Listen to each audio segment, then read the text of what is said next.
살아계신 하나님 감사합니다.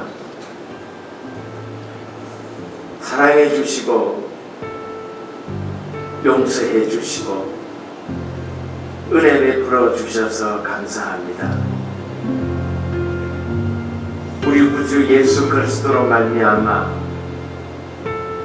참빛이 이 땅에 비추어 주셨으며 참 평안이 우리 가운데 머물게 해 주셔서 너무 감사합니다. 오늘 이 땅에 오신 주님은 우리에게 진정한 소망이요 또 구원의 빛이 되는 줄 믿사오니 오늘 예배하는 예배 가운데에 이 땅에 오신 주님께서 친히 우리와 함께 하옵소서. 주의 말씀을 나눌 때에 성령 하나님 온전히 주장해 주시고 주께서 친히 우리에게 말씀하시고자 하시는 뜻만이 나타나게 하옵소서. 거룩하신 우리 구주 예수님 이름으로 기도드리옵나이다. 할렐루야. 우리의 진정한 평화를 위하여 이 땅에 오신 예수 그리스도의 이 은혜로우심이 저와 또 사랑하는 온 성도 여러분과 함께 하시기를 주님의 이름으로 축복합니다. 은혜로운 성탄의 아침입니다. 크게는 인류를 구원하시기 위하여서 이 땅에 신이 그 육신을 입고 들어오신 그런 은총의 날이고, 작게는 우리 개인 한 사람 한 사람에게 생명으로 우리 가운데 신이 호흡하게 하시고 또 임마누엘을 함께 하시는 하나님의 역사, 우리의 삶을 회복하게 하시는 회복의 삶을 이루어 가시는 그런 축복의 날이기도 합니다. 다시 한번 우리는 주님의 이 땅에 오심을 감사하면서 주님이 이 땅에 오셔서 우리에게 진정 원하시는 것이 무엇인지를 우리가 다시 한번 기억하기를 원합니다. 이 땅에 오신 이유가 또 목적이 분명하지 않겠습니까? 이유 없이 하나님이 그 영광을 뒤로하고 이 땅에 오시지는 않았을 겁니다. 그 목적을 오늘 저는 마가복음 10장 42절에서 45절의 말씀을 가지고 2025년도를 열어가는 이 대망의 성탄절을 하나님 앞에 그 뜻을 찾아보고자 합니다. 본질이 사라진 세상일수록 이 본질은 더 간절해집니다. 우리가 하나님의 믿음으로 삶을 사는데 이 믿음의 열정이 왠지 태색되어질수록 그 믿음이 더 간절해지는 그런 우리의 마음을 생각해 보게 됩니다. 평화의 왕으로 오신 예수 그리스도는 단지 상징적인 주님이 아니십니다. 평화의 왕으로 오신 예수님은 단지 평화의 상징적인 인물로 나타내 보이기 위하여 이 땅에 오신 것은 아니라는 말씀이죠. 달리 말하면 상징이 아니라 본질이라는 말씀입니다. 오늘 우리가 그리스도를 상징적인 의미로 믿을 때에는 항상 우리는 우리의 삶이 앞서 있고 그분은 언제나 상징적인 것이니까 우리는 바라볼 뿐이지 따라갈 생각은 하지 않게 되는 것이 아닌가 합니다. 주님께서 이 땅에 평화를 오신 목적이 있다면은 그 목적이 우리 가운데 나타나야 되지 않을까요? 평화가 상징이 아니라 실제적인 것이라고 한다면 저와 여러분들이 그리스도를 믿는 우리의 마음속에 그리스도께서 이 땅에 오신 그 목적이 우리의 삶에 그대로 드러나야 비로소 우리는 그리스도의 사람이라, 그리스도의 평화가 이 땅에 있다, 그리스도의 평화가 내 가슴 속에 있다라고 말할 수 있을 것입니다. 오늘 말씀의 중요한 내용에 이 땅에 오신 목적을 밝히시면서 하시는 중요한 단어가 있습니다. 그것은 섬김이라는 말입니다.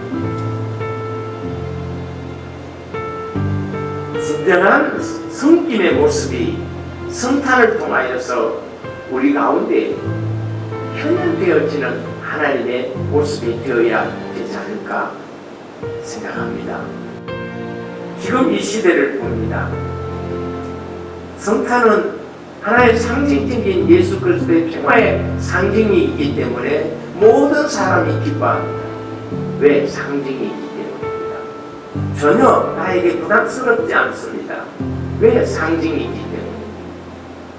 그래서 믿는 사람이든 믿지 않는 사람이든 성탄은 좋은 날이고 기쁜 날이고 행복한 날이에요.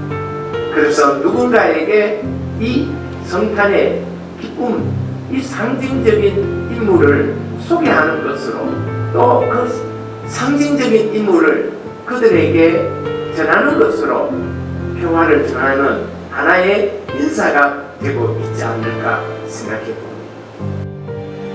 결국 이 모습은 한국 교회 속에 있는 저와 여러분들의 모습이 아닐까 하는 생각을 해봅니다.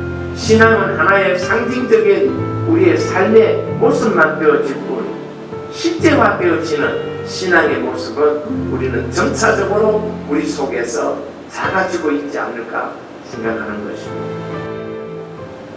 섬김이라는 것은 어떤 의미로 보면 하나님이 그 영광을 버리고 인간의 육체 속에 오셨다는 것이 섬김입니다. 교회가 진정한 섬김이 하나의 상징적인 것이 아니라 실제적인 상태의 섬김이 되어질 때 교회는 교회로서의 생명력을 가지는 것이라고 봅니다. 믿음이 있노라고 말하면서도 믿음이 있는 사람들이 오히려 서로가 자기의 이름을 높이기에 급급한 이 시대가 아닐까. 자기 자리를 지켜야 되고 자기 자리에 맞는 그런 권위를 가져지기를 원합니다. 한국교회 강단이 이런 권위에 의하여 잘못된 우리 스스로의 가장 그리스도의 상징적인 섬김을 잃어버린 채 그분의 권위로만 세우려고 했던, 그분의 권위로만 자기의 지위를 지키려고 했던 아픔이 어쩌면 하나님 보시기에 한국교회의 아픔이 아니었을까 하는 생각을 가져지게 됩니다. 사랑하는 성도 여러분, 오늘 성탄절입니다. 정말 복된 날입니다. 이보다 더 영광스럽고 이보다 더 아름답고 이보다 더 은혜스러운 날이 우리에게 어디에 있겠습니까? 이런 성탄에 정말 실제 하시는 그리스도께서 지금 이곳에 오셔서 우리에게 말씀하신다고 한다면 저는 오늘 마가복음 10장 45절 내가 섬김을 받으려 함이 아니라 도리어 섬기려고 이 땅에 오셨다고 말씀하시는 이 섬김이 아닐까 합니다. 오늘 이 섬김이 우리에게 어떤 의미의 말씀이고 우리가 어떻게 실천되어야 할 말씀인지 몇 가지로 말씀을 나누어 보고자 합니다. 첫 번째로 예수 그리스도께서 이 땅에 오신 목적으로서의 섬김입니다. 오늘 본문에서 예수 그리스도께서 이 땅에 오신 목적이 섬기기 위함이라고 말씀해 주고 있습니다. 구약적 의미로 보면은 히브리어 에바다라는 말인데 이 에보다라는 말은 하나님을 섬기는 데 있어서 일한다 하는 뜻입니다. 하나님을 섬기는 데 있어서 일을 한다 하는 것입니다. 교회가 일은 많은데 하나님을 섬기는 섬김이 우리 속에 없다고 한다면 이는 진정한 하나님을 섬김이 되지 못한다는 그런 의미가 아닐까요? 또 하나는 신약적 의미로 보면은 두 가지 의미가 있습니다. 디아코노스라고 합니다. 이는 집사라는 말이죠. 종이라는 말이고 하인이라는 말입니다. 시종 드는 사람을 가리켜서 하는 말입니다. 또 하나는 나테리아라고 합니다. 이 나테리아라는 말은 하나님께 예배하는 것이라는 뜻을 가지고 있습니다. 영적인 신령한 예배를 가리켜서 나테리아라고 말합니다. 그렇습니다.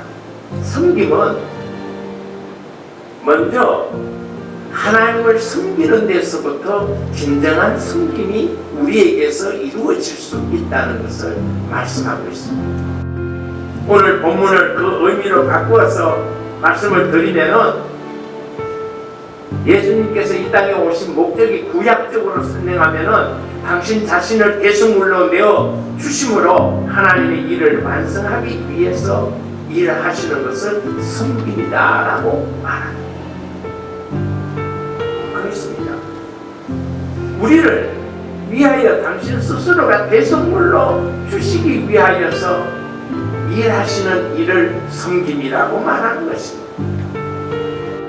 하나님의 일을 완성하시기 위하여서 일하시는 일이 섬김이라는 말이죠. 신학적 의미로 본다면 나테리아라는 의미로 생각해보면 예수님께서 이 땅에 오신 목적이 신령과 진정으로 드려져야 할 예배에 속죄에 죄의 용서가 없이 하나님을 예배할 수 없다는 것을 가르쳐주기 위함이다. 다시 말하면 진정한 예배는 속죄의 제물로서의 예배의 완성을 위하여서 예수님은 섬김으로 그 예배를 완성하신 분이시다 하는 그런 말씀입니다.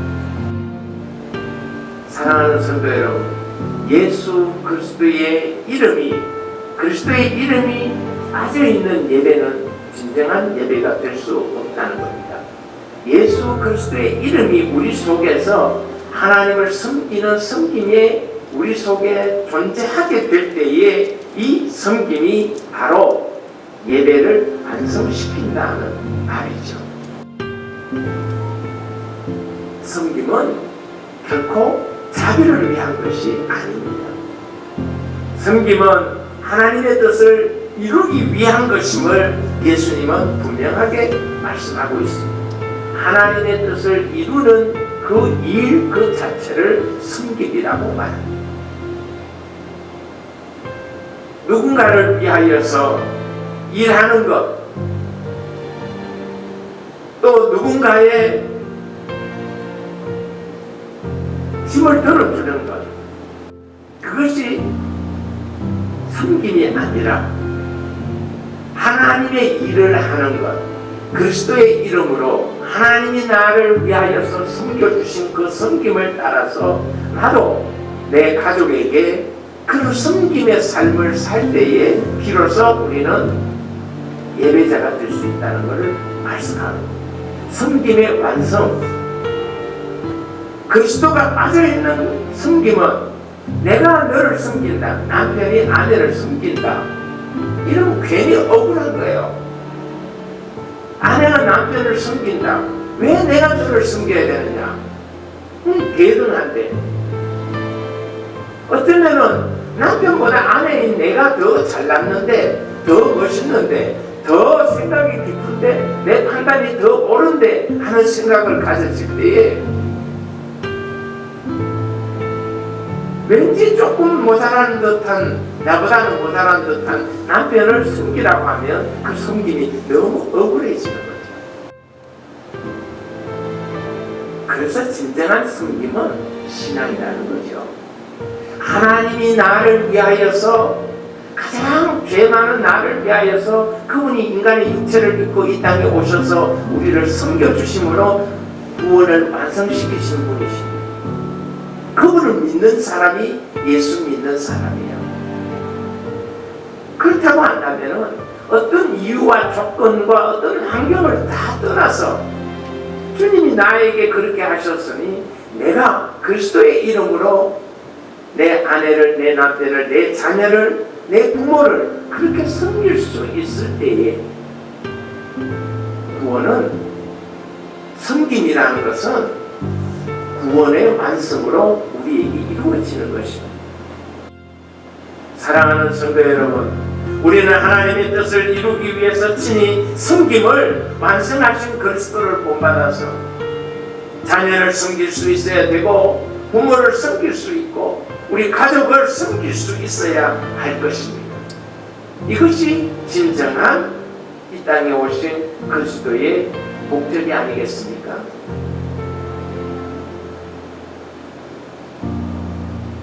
그리스도께서 오신 목적은 저와 여러분들이 누군가에게, 내 가족에게, 내 자녀에게, 내 부모에게, 우리 이웃에게, 누군가에게 조건이 없이 그냥 그리스도의 이름으로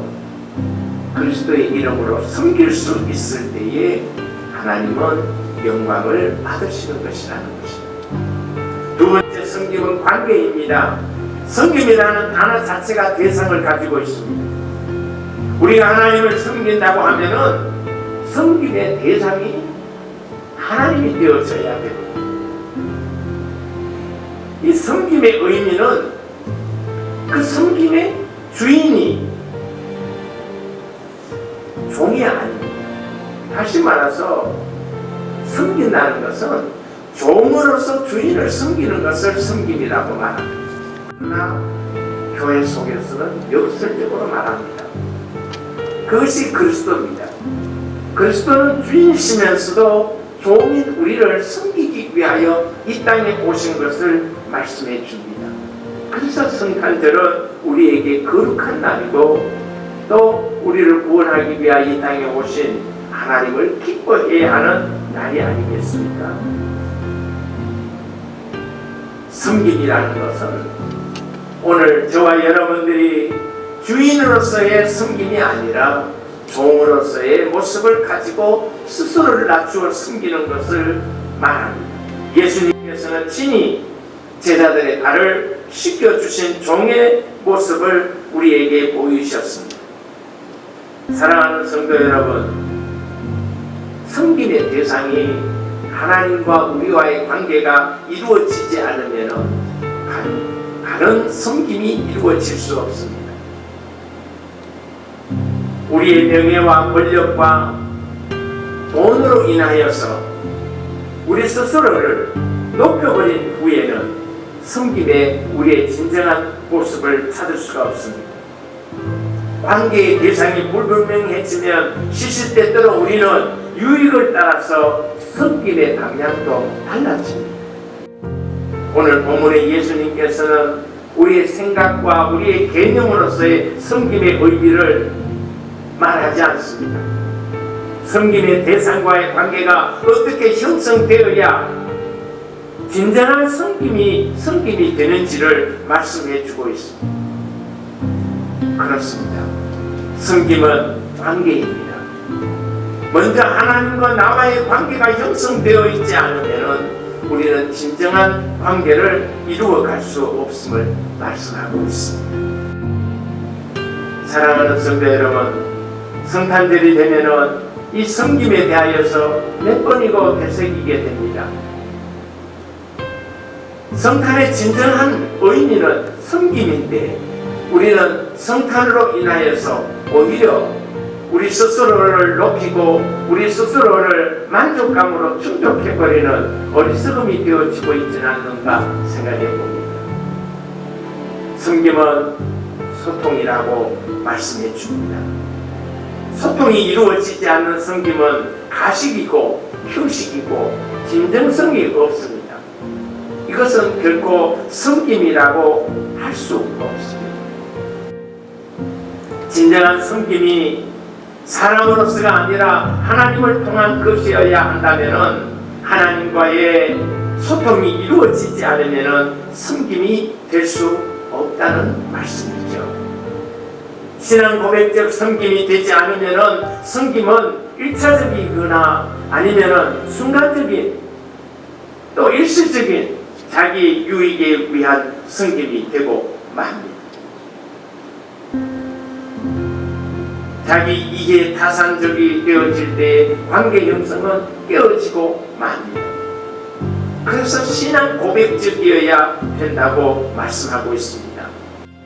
진정한 소통, 하나님과 나와의 소통, 이 소통이 이루어지는 사람은 사람과의 관계에 있어서도 소통이 이루어져 갑니다. 왜? 그 섬김에는 형식이 아니라 진정성이 있기 때문입니다. 예수님이 우리를 섬겼다는 사실은 우리는 무엇으로 그분에 대한 감동을 갖습니까? 그분은 자신을 생명까지도 주기까지 우리를 섬기셨습니다. 그분은 스스로가 몸을 낮추어서 제자들의 발을 씻기신 분이셨습니다. 많은 사람의 대승물로 그분 스스로가 내어주시는 분이 되어주셨습니다. 이것이 섬김이셨습니다. 사랑하는 성도 여러분, 오늘 저와 여러분들이 교회 속에서 무엇이 진정한 섬김인지, 이 섬김이 하나님과 나와의 소통이고 성도와 성도 간의 관계에 있어서 소통이 되어져야 될 줄로 믿습니다. 섬김은 희생입니다. 희생은 봉사가 따르지 않으면 희생할 수가 없습니다. 아브라함을 하나님께서 부르실 때에 믿음으로 응답할 때 비로소 아브라함은 하나님을 하나님으로 섬길 수 있었습니다. 믿음이 아브라함으로 변화되게 한 하나님의 사람이 된 것입니다. 사랑하는 성도 여러분, 오늘 우리는 성탄절을 기하여서 기뻐하고 즐거워하는 것은 마땅한 것입니다. 그러나 진정한 섬김, 하나님과의 진정한 소통이 없는, 진정한 그리스도의 섬김이 없는 성탄절은 자칫 우리는 우리 자신을 위한 즐거움, 엔조이에 불과할 수 있습니다. 믿음이 아브라함의 변화되게 한 것은 하나님의 역사였습니다. 아브라함을 하나님께서 부르실 때 믿음으로 응답할 때 비로소 하나님은 아브라함을 하나님의 사람이라고 말하게 된 것입니다. 그렇습니다. 사랑하는 성도 여러분, 소통이 이루어지지 않으면 우리는 진정한 섬김이 되어질 수가 없습니다. 그 소통은 하나님과의 소통을 말하는 것입니다. 하나님과 나와의 영적인 진정한 소통이 이루어지면 내가 너를 위하여 섬긴다는 것이 진정한 섬김이 되어질 수 있습니다. 신앙이 떠나버린 섬김은 형식만 남아있는 것이죠. 남편이 아내를 섬기는 것은 우리는 윤리적인 차원에서만 이해합니다. 도덕적인 차원에서만 이해합니다. 그래, 남편은 아내를 사랑하는 것이 당연하다고 생각합니다. 아내가 남편을 섬기는 것도 마찬가지였습니다. 그러나 여러분 어떻습니까? 그 관계가 늘 그렇습니까? 무엇인가 생각지 않은 우리의 유익과 내 생각의 판단에 옳지 않을 때는 그 남편이 어느덧 남편 존경해야 할 남편이 아니라 원수 같은 남편이 되고 맙니다.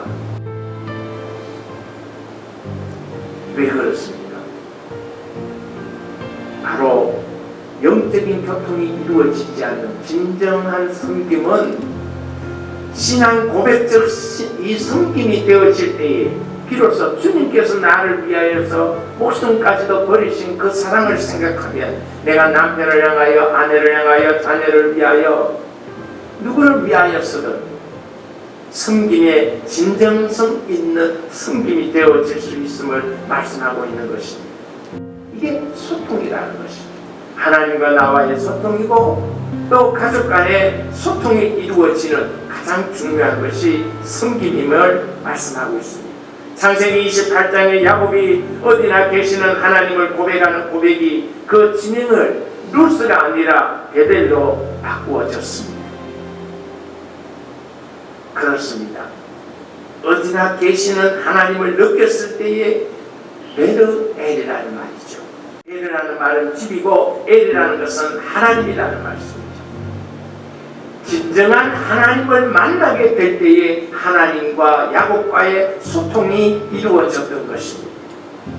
우리가 하나님과의 진정한 소통이 없으면 누구의 섬김이, 우리의 섬김이 누구를 위하든 그 섬김은 진실한 섬김이 아닐 수 있습니다. 오늘 본문의 예수님처럼 종의 모습으로 심지어 자신의 생명까지도 내어주는 섬김이 되어질 때 비로소 섬김은 섬김이 되는 것이라고 가르쳐 줍니다. 이 섬김은 대상이 분명해야 관계가 이루어지고 사람이 아닌 하나님과의 관계가 형성이 되어질 때에 하나님과의 관계가 소통이 이루어질 때에 섬김은 섬김이 되어진다는 말씀입니다. 내가 남편을, 아내를, 내 자녀를, 내 부모를 섬기는 것도 분명한 하나님과의 관계가 원만하게 이루어져야 비로소 내 남편과 아내와 부모와 자녀의 관계도 소통이 되어진다는 것을 가르쳐 줍니다. 우리의 의식과 몸은 섬김의 모습으로 하나님의 사람들을 섬길 수 있어야 되겠습니다. 이웃을 섬길 수 있는 일도 마찬가지라고 봅니다. 소통되어지지 않는, 하나님과 나와 소통되어지지 않는 섬김은 자칫 오해를 일으킬 수 있습니다. 부부간에도 자녀지간에도 이웃과의 관계에 있어서도 진정한 소통은, 진정한 섬김은 소통이 이루어진 섬김이 되어져야 된다는 것을 가르쳐 줍니다. 사랑하는 성도 여러분, 성탄절은 단순한 즐거움의 대상이 아닙니다. 진정한 그리스도의 현현으로서의 섬김이 이루어질 때에 진정한 성탄의 의미가 우리에게 축복이 될 줄로 믿습니다. 가정에서도 여러분 스스로가 이 성탄절을 즐거워하면서 그 즐거움을 나누는 것은 여러분 스스로가 섬기는 데 있습니다. 아내를 섬기고 남편을 섬기고 자녀를 섬기고 부모를 섬기는 진정한 이런 그리스도의 섬김이 우리 속에서 이루어질 때에 이 섬김은 우리로 하여금 하나님께서 우리에게 말씀하시는 진정한 사랑을 이루는 것이라고 믿습니다. 사랑하는 성도 여러분, 이제 이 성탄절 하나님 앞에 축하의 예배를 드리는 이 순간에도 오늘 우리는 잊지 말아야 할 것이 2020 이제 4년도가 지나고 2025년도를 맞으면서 이 2025년도를 성탄의 주님을 맞음으로 그 성탄의 주님이 우리에게 말씀하시는 진정한 섬김이 있는 이 섬김이 가장 큰 평화를 이루게 될 줄로 믿습니다. 2025년도 다가오는 이 한 해에는 정말 섬김의 모습으로 다가오시는 주님과 더불어 저와 여러분들이 더 복되게 열려가는 하나님 또 다른 세계를 우리에게 열어가시는 은총의 통로가 되시기를 주님의 이름으로 축복합니다. 주님 감사합니다. 시작과 끝이 하나님이시기에 인생의 시작과 끝은 하나님의 역사의 한 부분임을 압니다. 성탄절은 시작이기도 하고 성탄절은 어쩌면 우리에게 마지막이기도 합니다. 주님, 구원을 처음 시작이요 구원의 마지막을 이루신 그리스도를 우리는 어떤 모습으로 고백하며 우리의 삶을 이루어 가야 할지를 하나님 앞에 고백하는 이 시간 되게 하여 주옵소서. 하나님, 주님께서는 이 땅에 오셔서 섬김의 모습으로 그 목적을 말씀하셨음에도 불구하고 오늘날 교회는 오늘날 교회 속에 있는 성도들은 이 목적을 상실해버린 채 그리스도로 말미암는 우리의 영광만 구한 것이 되고 있지는 않았는지 그리스도의 이름으로 교회의 영광을 구하고 교회의 영광이 우리의 영광인 것처럼 자칫 우리 스스로가 하나님 앞에 잘못됨이 되어지지는 않았는지요. 주여 원하옵기를 용서하여 주옵소서. 진정 주님과 소통되어지는 섬김의 모습이 우리의 모습이 되게 하여 주시옵시며 주님과 우리의 관계 또 우리의 삶에서 이루어지는 사람과 사람과의 관계 속에서 진정한 섬김을 통하여 관계가 이루어져 가야 함을 다시 한번 기억하게 하여 주옵시며 주님께서 우리를 섬기시기 위하여 이 땅에 오셔서 구원을 이루어 주신 분임을 기억하고 우리 또한 가족에게, 부모에게, 자녀에게 스스로가 낮추어 섬김의 자세를 잊지 않는 참 복된 성탄이 되게 도와주옵소서. 거룩하신 우리 구주 예수님 이름으로 기도드리옵나이다. 아멘.